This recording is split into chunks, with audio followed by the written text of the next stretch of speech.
आखिर क्या है जन्म का रहस्य? मित्रों, क्या आपको लगता है कि आपकी जिंदगी बस एक इत्तेफाक है?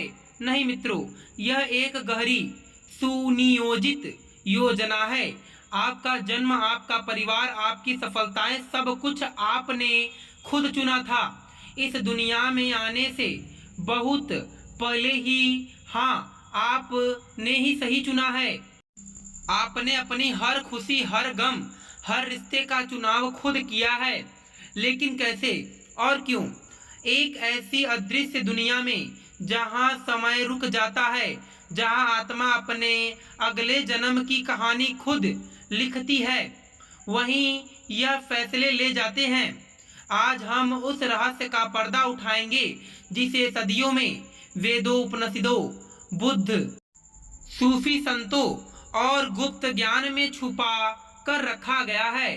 अगर आप तैयार हैं तो इस यात्रा में अंत तक हमारे साथ बने रहिए, क्योंकि आज आप खुद को वैसे देखेंगे जैसे पहले कभी नहीं देखा था। मित्रों, इस वीडियो में हम जानेंगे क्यों आपकी आत्मा ने इस जीवन को चुना है, कैसे जन्म से पहले आपकी किस्मत तय हुई, क्या है आत्मा का असली उद्देश्य और कैसे आप इस खोए हुए ज्ञान को समझकर अपने जीवन की दशा बदल सकते हैं। मित्रों, यह सिर्फ एक कहानी नहीं है, यह आपके अस्तित्व का सबसे बड़ा रहस्य है जिसे जानना आपकी आत्मा का हक है।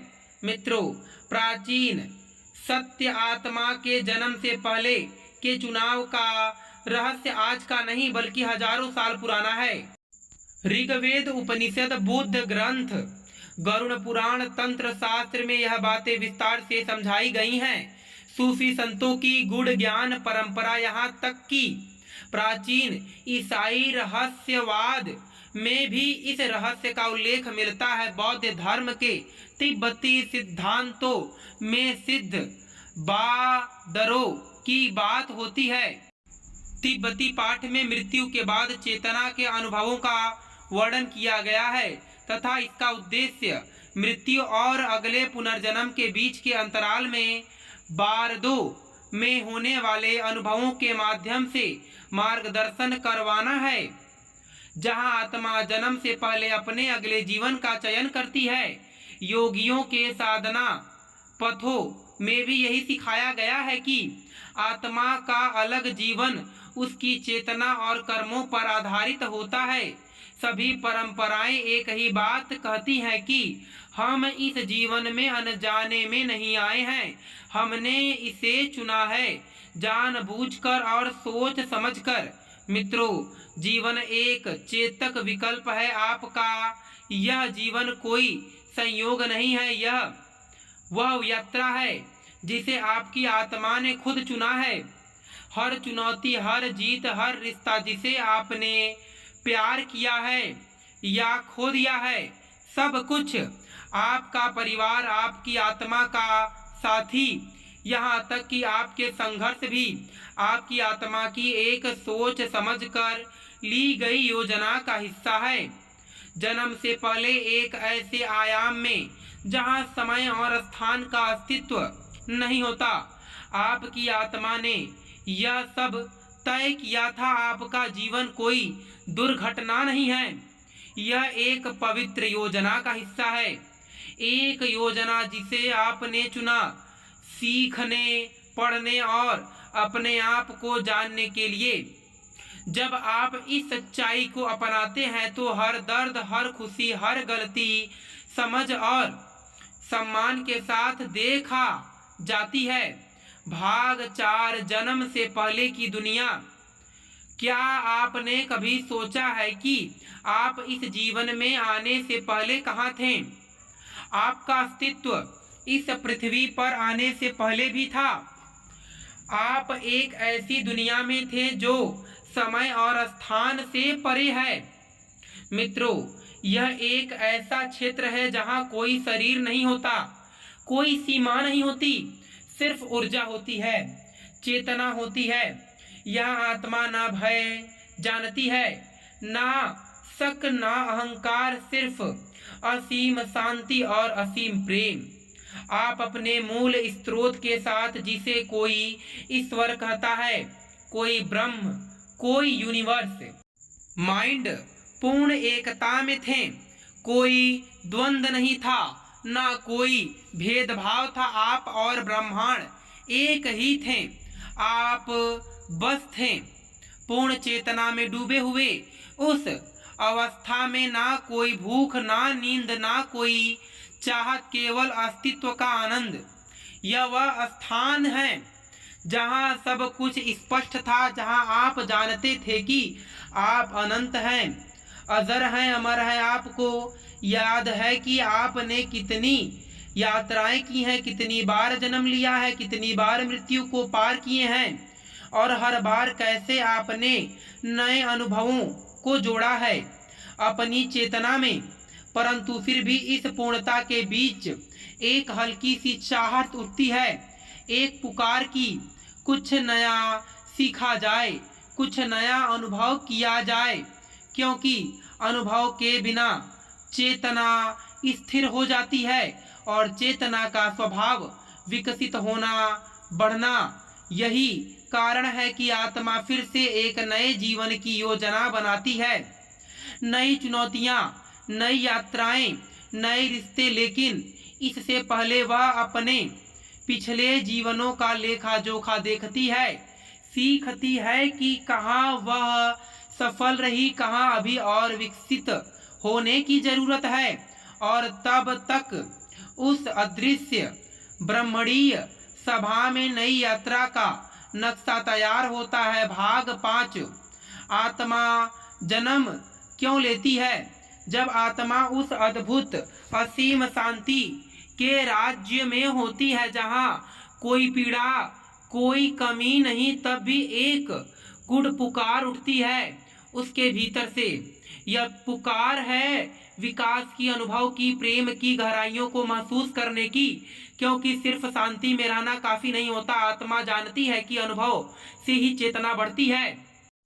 केवल चुनौती से ही आत्मा में गहराई आती है। जैसे बीज को अंधेरे मिट्टी में दबा कर ही अंकुरित होना पड़ता है, जैसे सोने को अग्नि में तपकर ही शुद्धता मिलती है, वैसे ही आत्मा को भी कठिनाइयों के बीच से गुजरना पड़ता है अपने असली तेज को पाने के लिए। और इसीलिए आत्मा स्वेच्छा से एक नया जीवन चुनती है, एक ऐसा जीवन जिसमें प्रेम है लेकिन साथ में खोने का भय भी, एक ऐसा जीवन जिसमें सफलता का स्वाद है लेकिन साथ ही असफलता की पीड़ा भी, एक ऐसा जीवन जिसमें रिश्तों की मिठास है लेकिन साथ ही बिछड़ने का दुख भी। और आत्मा जानती है हर चुनौती, हर दर्द, हर खुशी, हर आंसू एक मोती बन जाएगा उसके विकास के राह में। इसलिए आत्मा जमीन पर उतरने का निर्णय लेती है। उसने जानबूझकर वह परिस्थितियां चुनी हैं जिससे गुजरकर वह निखरेगी। इसलिए आपका जीवन कोई दुर्घटना नहीं है। आपके माता पिता, आपका जन्म स्थान, आपकी प्रतिभाएं, आपके संघर्ष, सब आपकी आत्मा की गहरी योजना का हिस्सा है। आपने खुद यह जीवन चुना है। हर वह पल जिसे आपने जिया है या जी रहे हैं, यह समझने पर जीवन का हर अनुभव, चाहे वह जितना भी कठिन क्यों ना हो, एक गहरा अर्थ और उद्देश्य से ले जाता है। आप सिर्फ एक शरीर नहीं हैं, आप एक यात्री हैं, एक अनंत यात्रा पर, और इस जीवन की राह आपने खुद चुनी है अपने प्रेम और अपने विकास के लिए। भाग 6, जन्म से पहले की योजना। अब सोचिए, जब आत्मा निर्णय कर लेती है कि वह धरती पर जन्म लेगी, तो क्या यह सब अचानक हो जाता है? क्या वह बस किसी भी जीवन में उतर जाती है? नहीं, यह एक गहरी सूक्ष्म योजना होती है। जन्म लेने से पहले आत्मा एक विशेष क्षेत्र में जाती है जिसे कई परंपराएं बीच का लोक कहलाती है। यह वह स्थान है जहां आत्मा अपने पिछले जीवनों की समीक्षा करती है। वह आत्मा देखती है कहाँ उसने प्रेम किया, कहाँ वह भय से संचलित हुई, कहाँ उसने अपनी चेतना को फैलाया और कहाँ वह अज्ञान में फंसी रही। यह समीक्षा कोई सजा नहीं है, यह एक दर्पण की तरह है जो आत्मा को उसकी खुद की सच्चाई दिखाता है। हर कार्य, हर भावना, हर विचार उसके प्रभाव के साथ आत्मा के सामने खुलता है।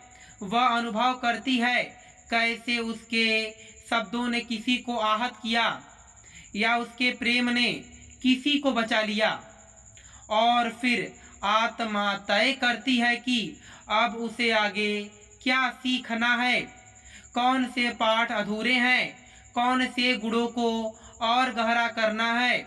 इस योजना में आत्मा अकेली नहीं होती, उसके साथ होते हैं उसके आध्यात्मिक मार्गदर्शक, जिसे आप स्पिरिट गाइड्स भी कह सकते हैं। यह गाइड्स उसकी मदद करते हैं, उसे विकल्प दिखाते हैं, आत्मा को संभावित जीवन दिखाई जाते हैं। जैसे कि एक विशाल स्क्रीन पर हर जीवन के साथ अलग अलग चुनौतियां, अलग अलग अवसर, अलग अलग रिश्ते। आत्मा महसूस करती है कि इस जीवन से उसे सबसे ज्यादा विकास मिलेगा। फिर वह चुनती है अपने माता पिता, परिवार की स्थिति, देश, संस्कृति, समय, यहाँ तक कि विशेष प्रतिभाएं और चुनौतियां भी। हाँ मित्रों, आपने अपनी शक्तियां भी चुनी और अपनी कमजोरियां भी। आपने तय किया कि किस बीमारी से जूझना होगा, किस दुख से गुजरना होगा, किस प्रेम को अनुभव करना होगा। लेकिन याद रखिए, यह योजना लोहे की दीवार नहीं थी, यह एक ब्लूप्रिंट था जिसमें विकल्प थे, संभावनाएं थीं। आपके पास हमेशा स्वतंत्र इच्छा थी। आपकी आत्मा ने वह सबसे सुंदर खेल चुना था जहां हर चाल, हर चुनौती उसके विकास का एक उपहार बनने वाली थी। अब सोचिए, जब भी आपको लगे कि जीवन अन्यायपूर्ण है, कि कोई दुख व्यर्थ है, तो याद रखिए यह सब एक बड़ी गहरी योजना का हिस्सा है जिसे आपने खुद चुना है।